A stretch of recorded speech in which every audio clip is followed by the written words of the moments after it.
Okay, good morning, everybody. I am going to introduce General Taylor back up here to walk you through an operational update, and then when he's done, I have a couple of other things that I'm going to kick off the briefing with, and then we'll get to questions if that's okay. All right, with that, General. Thank you, Mr. Kirby.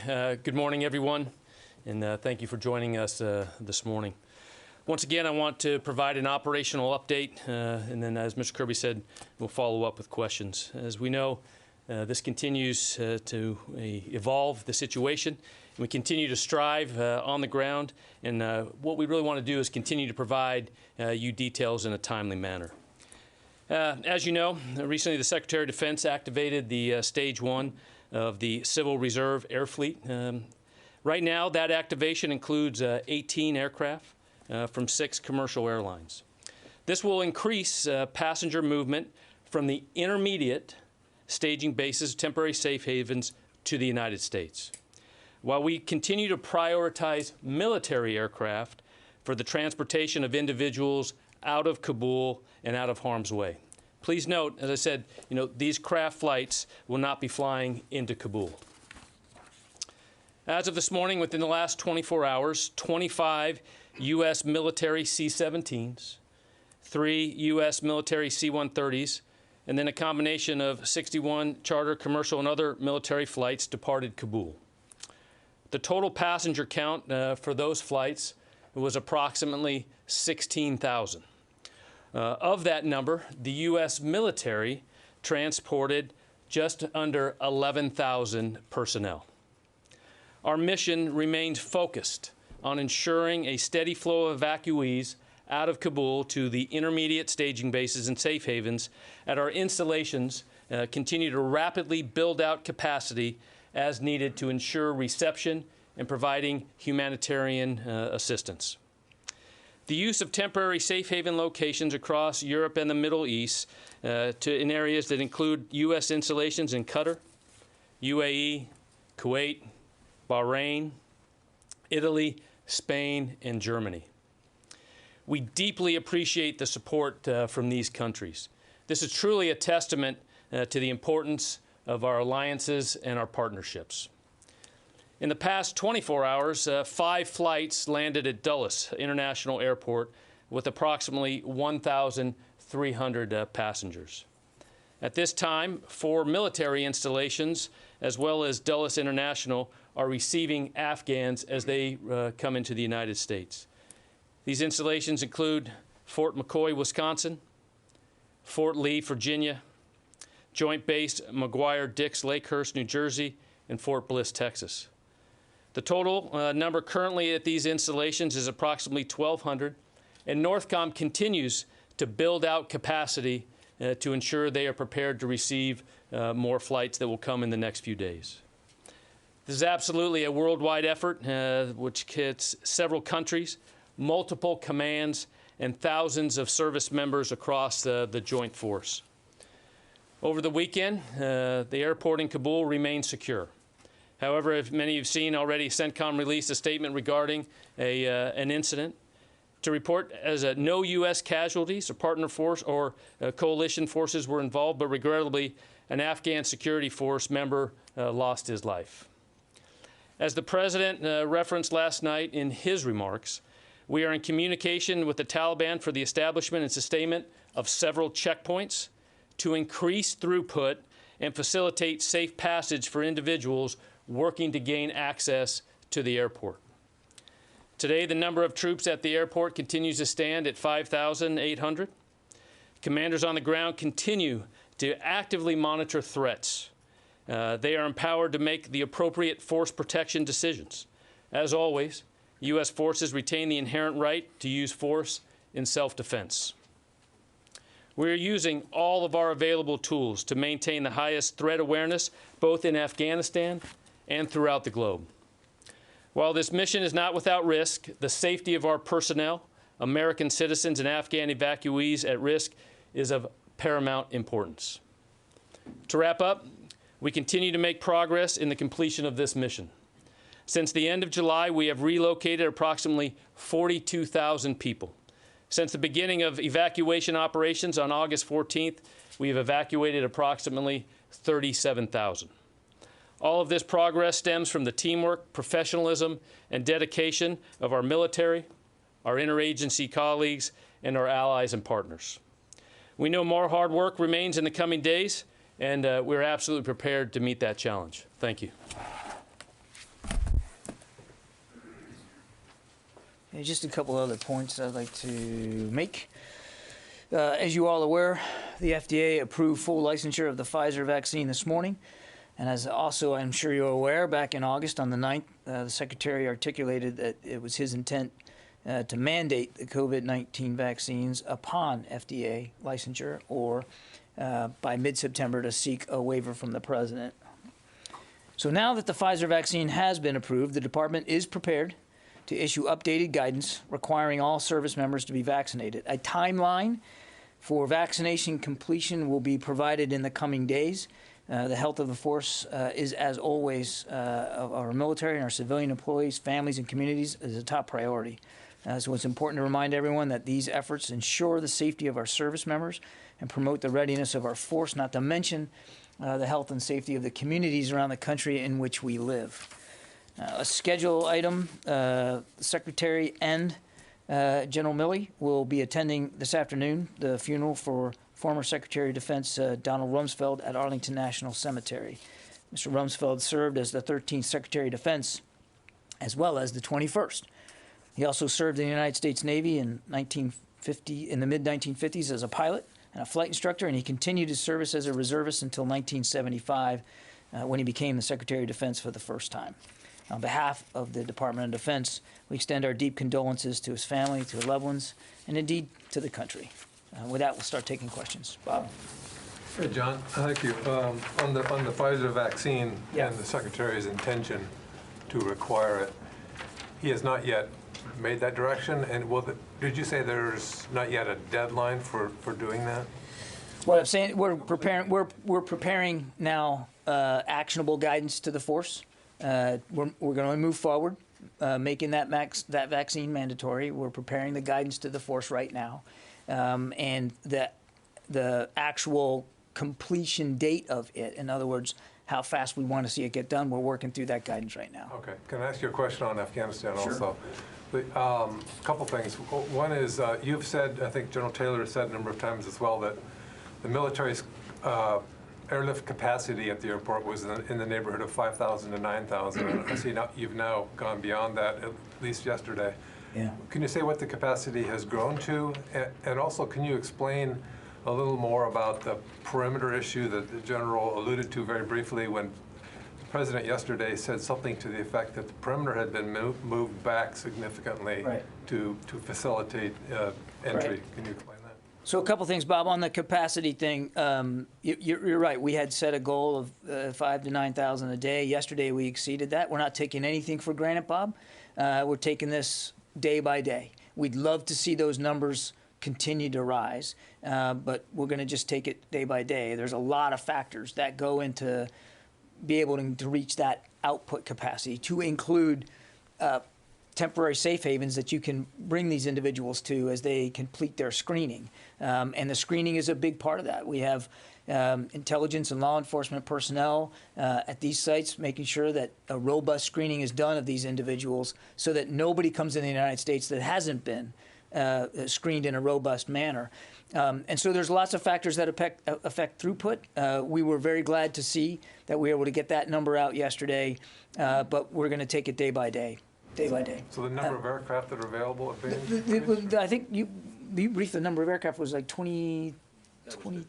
Yeah. No. But I mean, the same number of aircraft are about available on any given day. I mean, we can get up to, on a given day, you can get up to about 30 C-17s. That doesn't mean that 30 are going to fly every day. And we were under that yesterday and still was able to get out, we're still able to get out more than 10,000. And then the perimeter question? The perimeter question, and I think the General addressed this a little bit in his opening statement. Without getting into tactical details here, Bob, and I think you can understand why we wouldn't do that. We are very interested in making sure that access to the airport remains as fluid as possible, particularly for American citizens trying to get in, as well as our special immigrant visa applicants. And there's a lot of factors that go into making sure that access remains secure and that we can facilitate it. And what the president was referring to was efforts to improve that access from a geographical space out beyond just the perimeter of the airfield. And I won't speak to the details of how we're managing that, but you can imagine thus far and going forward, it does require constant coordination and deconfliction with the Taliban. Yeah, it absolutely is going. It's absolutely requiring of us to keep these lines of communication with the Taliban open, who do have checkpoints out beyond the airport. And what we have seen is that this coordination has worked well. This deconfliction has worked well in terms of allowing access and flow to continue, as well as reducing the overall size of the crowds just outside the airport. And those crowds have been a factor, Bob. You heard me talk about this the other night when, several days ago, one of our commanders used a helicopter to bring people in, and it was largely because of the crowd size outside the Abbey Gate. So crowd size matters here, too. And that's what the president was referring to. Sylvie.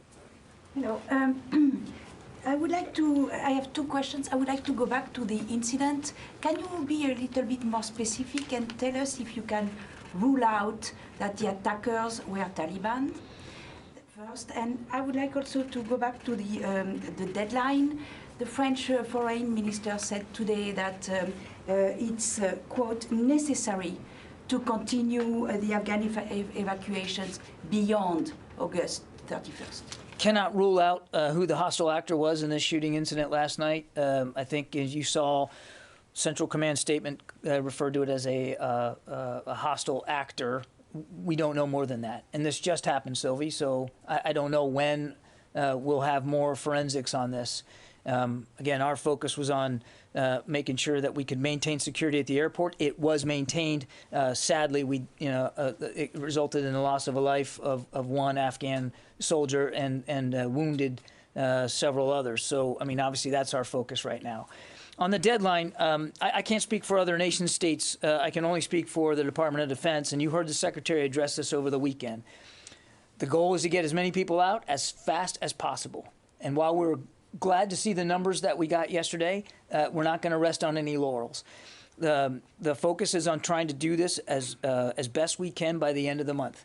And as the Secretary said, if he needs to have additional conversations with the Commander-in-Chief about that timeline, he'll do that. But we're just not at that point right now.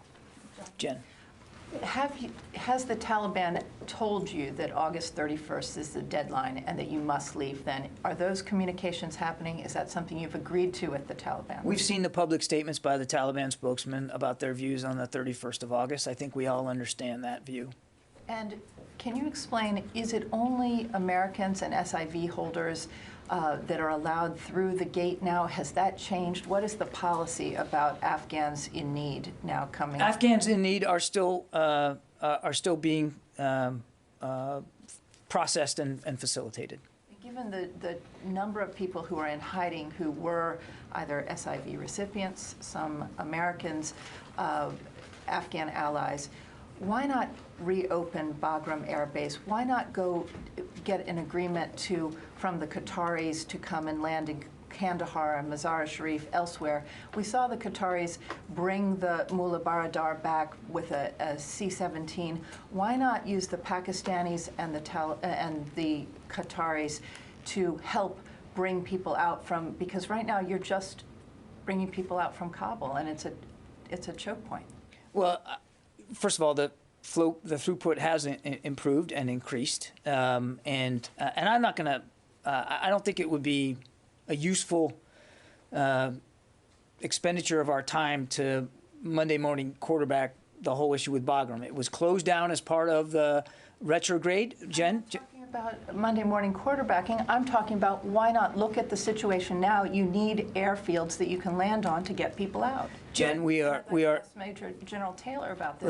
Let me try it first, and then I'll give it to the general clearly. We are improving our throughput at Hamid Karzai International Airport, and we think that we will be able to continue to try to improve that. That's the goal. But what you're talking about would be an expenditure of resources and personnel, as well as an increase, most likely, to the threat that they're under to try to go back and as you put it, retake Bagram Air Base, which is the size of a small city.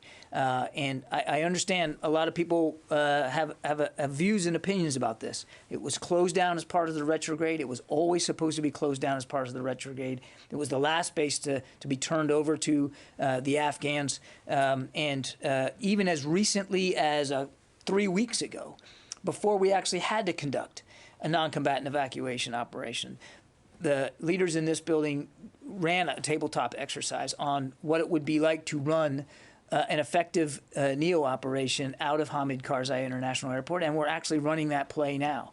Now, it's not without its challenges, for sure, but we're doing that now, and that's the focus, is on making sure that we can get as many people out as possible using Hamid Karzai International Airport. And Jen, the numbers are showing that it's working. Nobody's taking it for granted. Don't want to be predictive about tomorrow, but it's working. Do you have anything to add to that? Okay. Tara. Thank you. Back to the August 31st question. Is August 31st extending that deadline, is it really an option for the U.S. anymore, or is this wholly dependent upon whether the Taliban would agree to let a U.S. presence remain in Afghanistan past that date? Our focus is on getting this done by the end of the month, Tara. And what we do here at the building, at the Pentagon, is options.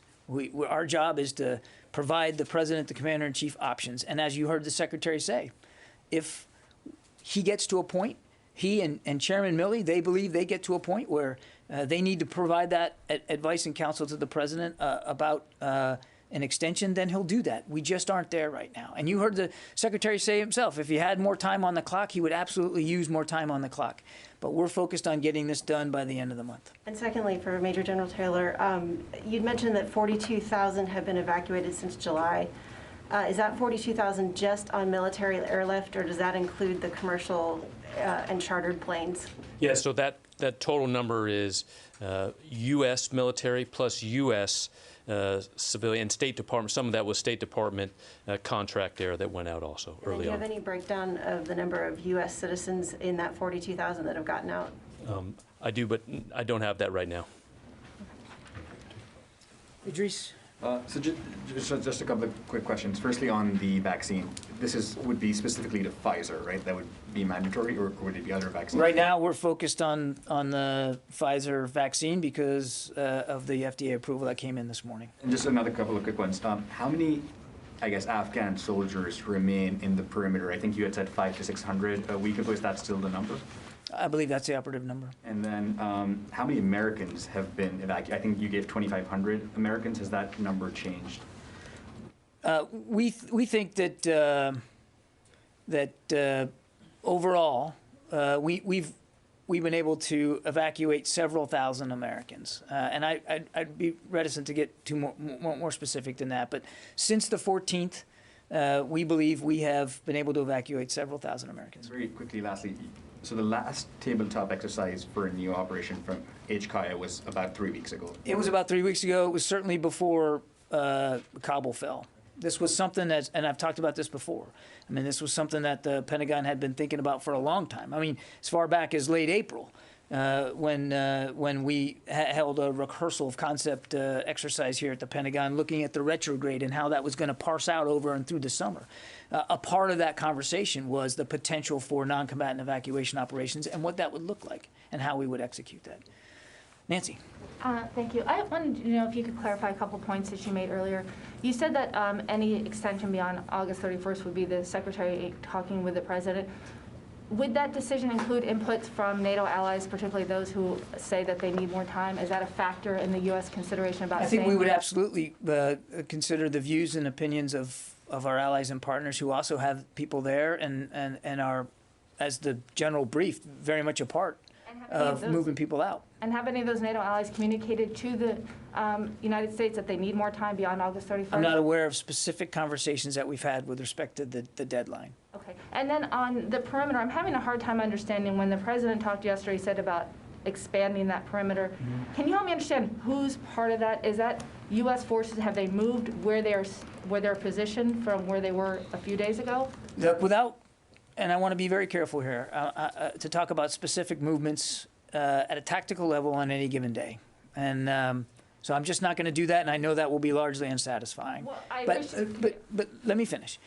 So that as caveat, we continue to look at security on the airport itself, as well as the immediate environs of the airport. Because in those immediate environs outside the airport, that's where you have Taliban checkpoints, that's where you have crowds assembling, that's where access to the gates is critical in that space just outside the airport, where we don't have a military presence of a sustained nature.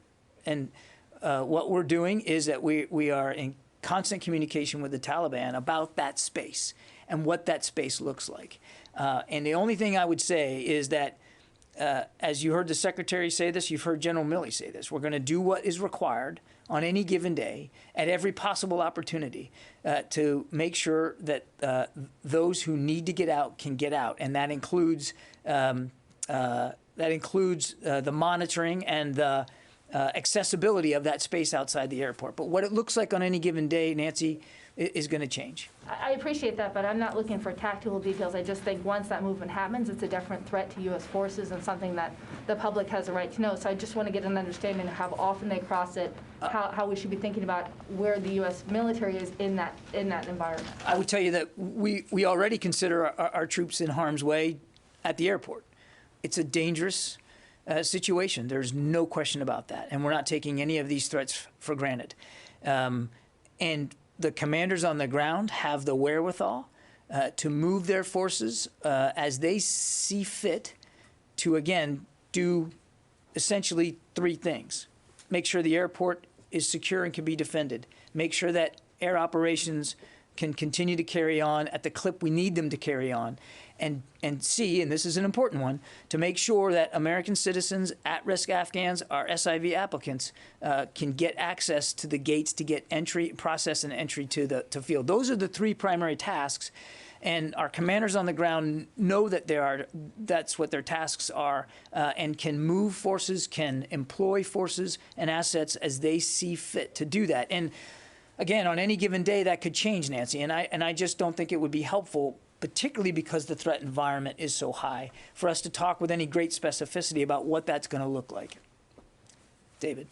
John, were you being deliberately vague when you said the number of Americans was several thousand, or was it because you're not sure of the number? If you need to check the number, I mean, that's the most important number here, the number of Americans. So if it's just a matter of checking the number, can you do that and give it to us? Or if you're being deliberately vague, tell me why you're being deliberately vague. I think I'm just going to leave it at several thousand right now, Dave. Well, then tell us why. Because I think the number is very fluid, and it literally changes nearly by the hour. It's not more fluid than these 11,000, 37,000. I'm going to leave it at several thousand right now. Wafa. You said that you heard the public statements from Taliban about the red line, the August 31st. Does this mean that you didn't hear it directly from them since you're communicating with them on a daily basis? Are you communicating with them on this issue? Did you tell them, discuss with them the need for maybe extending the August 31st deadline? I'm not going to speak to specificity with the communications that we're having with the Taliban on any given day. It happens several times a day. We are well aware of the stated desire by the Taliban to have this mission completed by the 31st of August.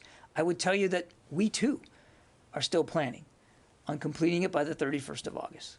That is the mission that had been signed by the Commander-in-Chief, assigned to us, and that's what we're trying to execute at. Let me, go ahead. Are the forces remaining now in Kabul focusing on the evacuation mission, the U.S. forces, of course, are they maintaining the capability to maybe deal with a threat from Taliban beyond the August 31st deadline, or maybe attacks? Yeah, again, I appreciate the question in terms of hypothesizing past the 31st. We just aren't there yet. Our troops are focused on the mission, the 3 missions I just articulated, and that includes, as I said, being able to defend the airport, which means being able to defend themselves and their operations. And we have assets in place to allow them to do that as well. I'm not going to speculate about post-August 31st. We are head down, focused on keeping these numbers up as best we can, getting as many people out as we can by the end of the month. And if there needs to be a discussion about extending that timeline, then we absolutely will have that discussion at the appropriate time with the Commander-in-Chief. Let me go to the phones, which I have not done yet. Jeff Schogel, you get the first one. Thank you very much. Regarding the incident, was the gunman killed, and was it U.S. troops who shot this person? I do not know on either, Jeff. You could certainly reach out to Central Command for more detail at that level of the incident. But again, this just happened, Jeff, and so I just don't think we have that level of forensic detail to offer you today. Thank you. Carla. I think he has one more question. Do you have one more, Jeff? Oh, yes, I'm sorry. From what we're hearing on the ground, only American citizens and green card holders are being allowed into the airport. Do you know when that will change and Afghans at risk will be able to enter? As I mentioned to Jen, it's for American citizens. It's for SIV applicants can still be processed through the gates. At-risk Afghans are absolutely being considered for entry. Carla. 2 questions. First of all, how many people have been killed at the airport? We've been hearing reports of 7, 9. A NATO official told ABC there were 20 killed in and around their airport. What's that number? You're talking about Afghans? At the if you're gates? adding the people who were killed on Monday during the incident when the C-17 took off, Okay. the 2 that were killed during skirmishes inside the airport, the guy killed today, what's that total number of people who have died? Less than the number. I don't have exact numbers of that, so I can't answer the exact number right now. Can you take that question and get back Sure, to us on Yeah, that? absolutely. And then also you had mentioned, sir, that the capacity was 5,800 troops at the airport right now. And then the Secretary of Defense had told us last week that he did not have the capability to go out and do extractions because there's just not enough troops. They're defending the airport. Have you asked for authorization of additional troops to go into the airport to help with potential extraction should it come to that? Yeah, I think use the word capability and the actual troop number, I think, are 2 different things. So we have approximately 5,800 forces. And as I briefed over the week, as forces flowed in, capability continued to increase. Initial security was the most important ability to establish, because without that security, the ability to do other things is just not possible. So as our capability increased, and at that 5,800 number, as you've seen, we have the capability and have executed other operations to ensure that American citizens are being brought in safely and prepared for evacuation. So just so I can understand what you're saying, just Yes, to ma'am. recap, you think that at 5,800 troops, the U.S. has the capability now to expand the perimeter at the airport and continue all of this or to do whatever the President had mentioned with the opening up the perimeter, and also to do extractions if needed, or are you going to ask for authorization of more troops? And what I said is at 5,800, we're able to continue to secure the airfield, continue to increase safety there, and continue to do the operations that we already have. And Carla, what the Secretary said was that where he was on last Wednesday, that we didn't have the capability to do large-scale, massive movements of people. But he did say, if there's an incident where somebody's in extremis and we need to get them in small numbers, we can do that. And we have been doing that. And as the General said, that was last Wednesday. Over the course of the ensuing days, more capability has flown in, more troops have flown in. And so we do have the ability to help when we can and where we can to help Americans move towards the gates. And we're not going to talk about the details of each and every one of those, but we do have those capabilities. One last, so I guess what I'm asking is, do you foresee the need to authorize additional troops to go in? Should the situation, should you have a hard stop at August 31st and you have to ramp up capacity again, do you foresee authorizing additional troops? I don't think it would be helpful to get ahead of where we are right now. There are no plans at this time to request or to authorize additional U.S. forces to this mission. Courtney. Are U.S. troops leaving the airport on a regular basis? I still don't understand what's going on. Courtney, on occasion, as needed, our commanders have the authority that they need to use their assets and their forces to help assist Americans who need to get to the airport on a case-by-case basis. Your question was leaving in a regular. It's not regular. I don't want to leave you with the idea that we're somehow patrolling the streets of Kabul, but on occasion, where there's a need and there's a capability to meet that need, our commanders on the ground are doing what they feel they need to do to help Americans reach the airport. And there's a variety of methods that can be affected. And without going into detail, we're using the variety of methods at our disposal. So we know about the Chinooks last Thursday at the Barron Hotel. Have there been additional cases since then? And can you tell us any details about There that? has been at least one additional instance where rotary airlift was used to help Americans get from outside the airport into the airport, and I think I'm just going to leave it at that today. I got more.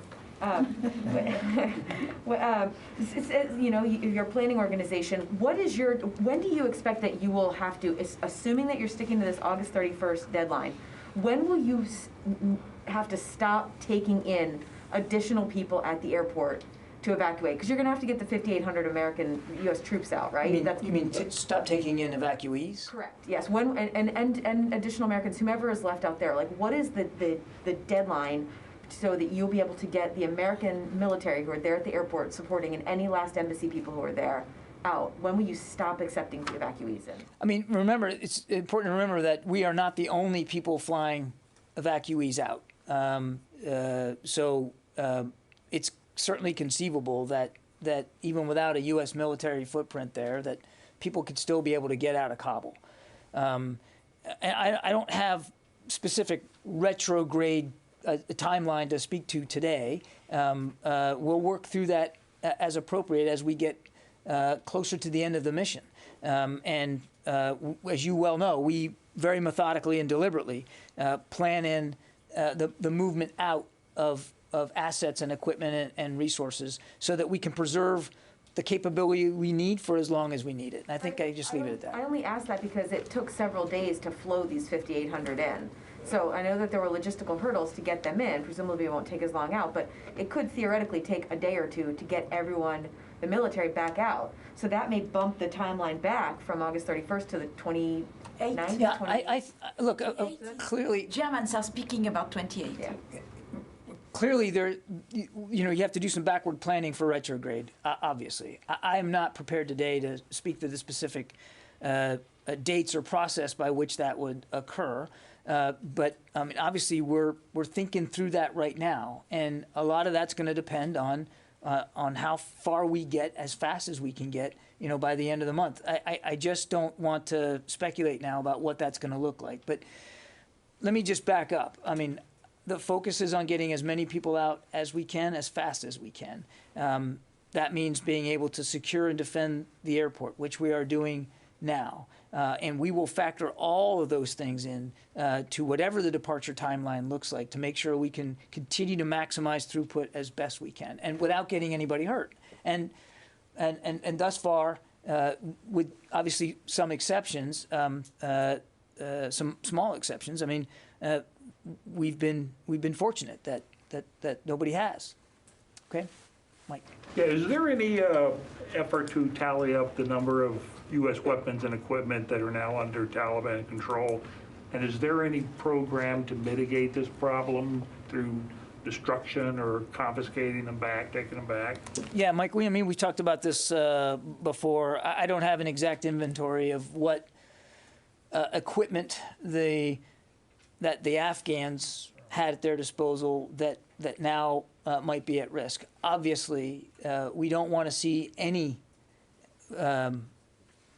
weapons or systems that to fall into hands of people that would use them in such a way to harm our interests or those of our partners and allies.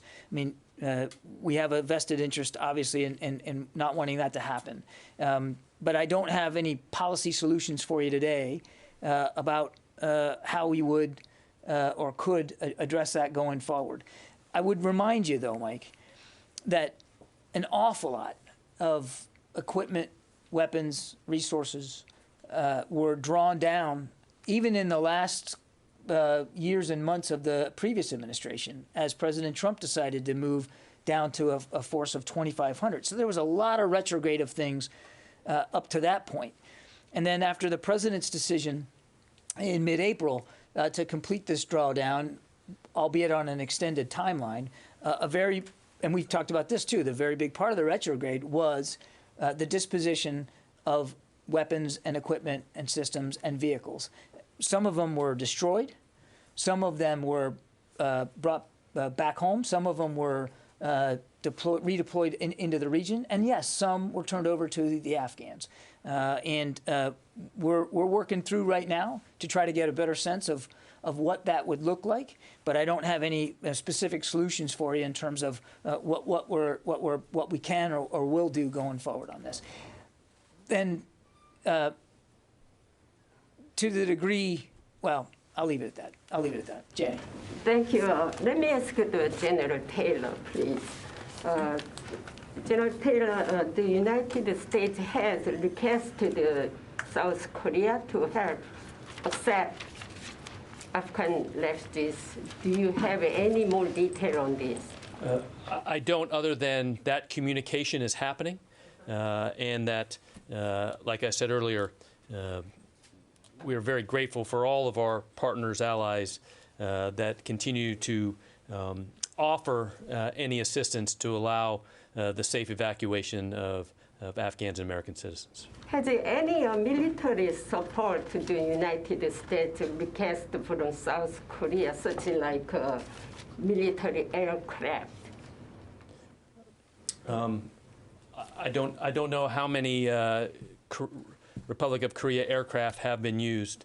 We've had, as you said today, a lot of countries have been supporting, and we appreciate that. But I don't have the number offhand. Can you take that question? No. Thank you very much. All right. Back to the phones here. Kim Dozier. Thanks, John. I wanted to ask if you were, given the short amount of time left, just 7 days, are you going to allow private charters to start landing in greater numbers at HKIA daily to pick up Afghans at risk? Because even by conservative math, you can't possibly move all the American citizens out in just 7 days, much less the green card holders, the Afghan special operators, et cetera. Yeah. Also, private charter companies tell me they've been told when they can land that they only have an hour to land, pick everybody up, and take off. And some of them are leery of even going because they don't think they can get it done that fast. So the ability to continue throughput is very important. And so as we look at airfield operations and the ability to get aircraft landed safely, immediately in and loaded, and that drives a lot of the what we would call time on ground to maximize the amount of evacuees that we can get out. As you saw in the last day, the numbers, that required, as you just said, aircraft on average to be on the ground less than an hour, which is very quick. I do know that TRANSCOM and the commanders on the ground who are facilitating that synchronization are using and want to continue to use every capability possible to get people out of Kabul. So that's all I have. one more on the phone here. Sam Legrone. Hey, John, can we get an update on U.S. support for the Haiti earthquake and the disaster relief? Yeah, I think we can facilitate that a little bit later, Sam. But yes, we can get you an update on that. Yeah. I have a question for the general, real quick. Sir, it sounds like from what we're hearing from the podium that the U.S. is essentially relying on the Taliban for crowd control outside the gates. Obviously, that was not part of the original plan. What forces were originally assigned to conduct security outside the perimeter, and how did that fall apart? Where are they now? And then I have a follow-up. Yeah. So the 5,800 forces were part of that force package to provide security for the airfield. As you know, within the last 7 days, we've seen the ability to continue to coordinate and synchronize with Taliban checkpoints. And I would say as you look at the last 2 days, that ability with the commanders on the ground to work with the Taliban tactical commanders has allowed, and I would say, the ability to control better the access into that. So you're saying that U.S. troops were originally planned to be on the perimeter outside the airport, but that did not work out? Is that what I understood? No, that's what I said. The original 5,800 forces were planned to secure HKI and those gates. The interior of the airport. There was no one planned to be on the outside. That's not what I said. I said, you know, as the plan that went in, and what has changed is the coordination and using the use of or the Taliban being there. Understood. Okay. One last question, if I might. Given this arrangement, I mean, does this mean that the Taliban is, for better or worse, now in a better position to potentially dictate when we leave? I can't answer that. What I do know is that our continued mission, which we were given, was to secure the airfield and to ensure to facilitate the evacuation by August 31st. And I'll just refer back to the comments that Mr. Kirby has already made about the August 31st date. Sure. Yes. Yeah, I mean, we've covered this pretty well about August 31st. Megan? So the vaccine rollout plan, is the idea now that Pfizer will become mandatory and the secretary will wait until mid-September to ask for Moderna and Johnson & Johnson? Will he ask earlier? Or will the vaccines become mandatory as they become fully licensed? Yeah, Megan, what I can tell you is the focus right now today with this FDA approval is on the Pfizer vaccine and moving forward to implement a mandatory vaccination regimen for Pfizer. I don't want to get ahead of decisions that haven't been made yet. Yeah, Dan. I'm sorry. Mike, sorry. Thanks, John. You guys with the masks on, I'm getting everybody confused. Go ahead. Can you speak a little to any COVID prevention that's going on at the airport? Are evacuees being tested before they get on aircraft? Are they being tested in intermediary countries? Yeah, good question. As I understand it, medical personnel at Hamid Karzai International Airport are conducting COVID screening for those who are febrile or symptomatic, and then, as appropriate, depending on what the temporary safe haven, what the guidelines are at the temporary safe havens, additional screenings at some of those safe havens occur, and then upon arrival at the United States, all passengers are being tested upon arrival, and then and then medical professionals make the proper decisions after that. Are there any concerns about positive testing for soldiers on the ground? Of course, there's. Or have there been any examples of soldiers testing positive? I have not. I don't have that level of detail. I don't know what positive results may have come in for soldiers working at the airfield, but obviously their health and safety remains a top concern for all of us. Yeah, Louis. A clarification at the top. I think you announced that Joint Base McGuire-Dix Lakenhurst is now accepted. That is correct. Is that an addition? Is that something new? That is one additional base. We had been talking about 3 prior to that: Fort Lee, Fort McCoy, Fort Bliss.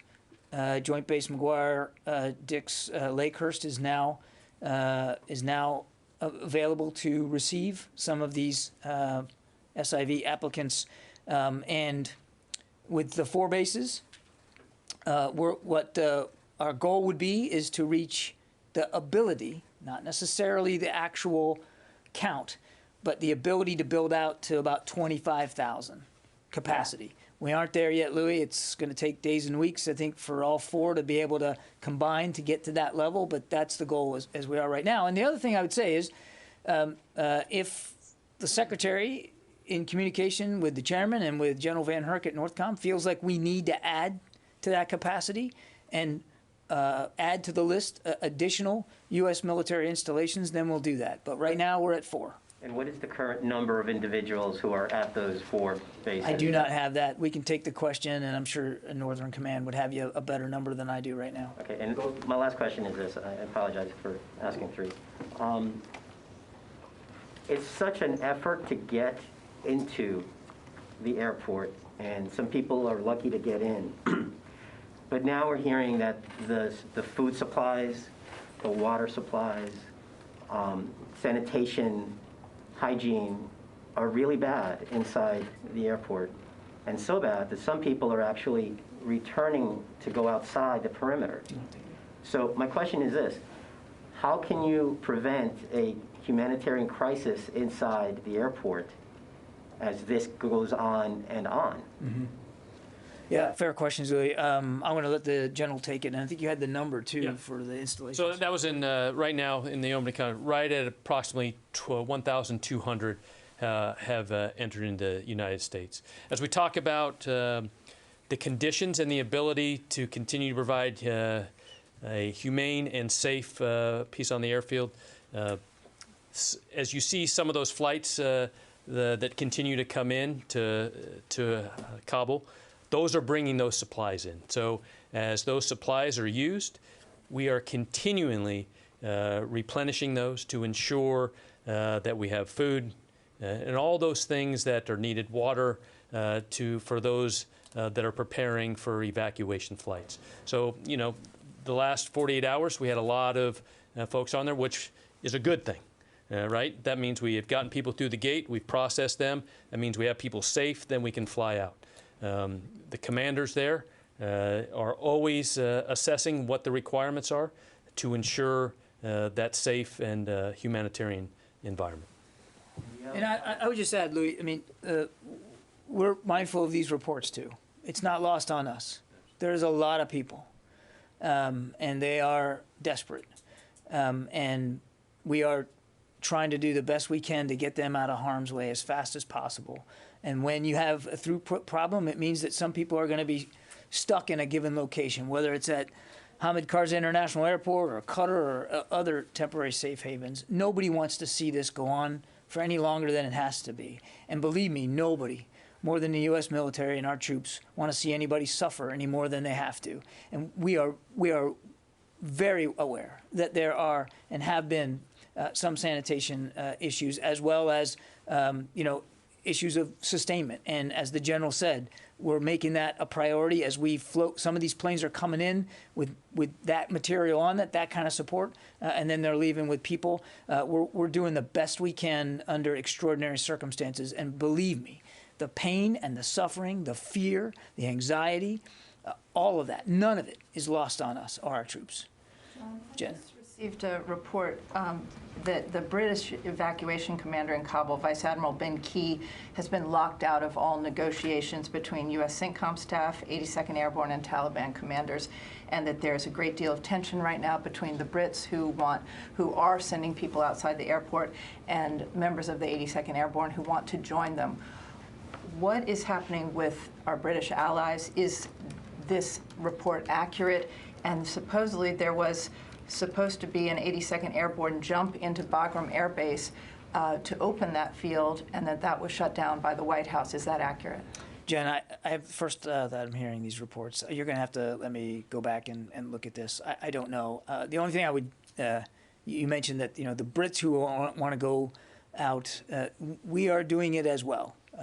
We are going out as needed and helping Americans get into the field. You only described one of those instances to Courtney with she asked me specifically about Airlift, and I mentioned one using rotary wing aircraft. That doesn't mean it's the sum total of what we're doing to go out and try to bring and assist Americans coming in. We're just not going to detail all of them because the threat environment is so high. As to these reports, first I've heard, you'll have to give us a little time to dissect this and come back to you. Yeah, in the back. Yeah, there are reports that some of the equipments that you left and have landed in the hands of Taliban are going towards Pakistan.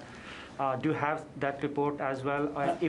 If it lands in the hands of Pakistan, those equipments, are you asking Pakistan to get them back to you? I don't have anything on that reporting that you've got there. I think we'll just have to take a look. We can take the questions, see if we can get back to you. I don't have anything on that. Nancy? Thank you. Sorry, could you clarify something that you said to Jen and Courtney about on occasion going out to do missions outside of it? What kind of coordination then happens with the Taliban forces on the ground? Are there joint patrols happening now between Taliban and U.S. forces? No, when that there's no happens? joint patrols. Movements, what kind of communication happens? Can you give us any sense? There's There's no joint patrols. There's no joint coordination.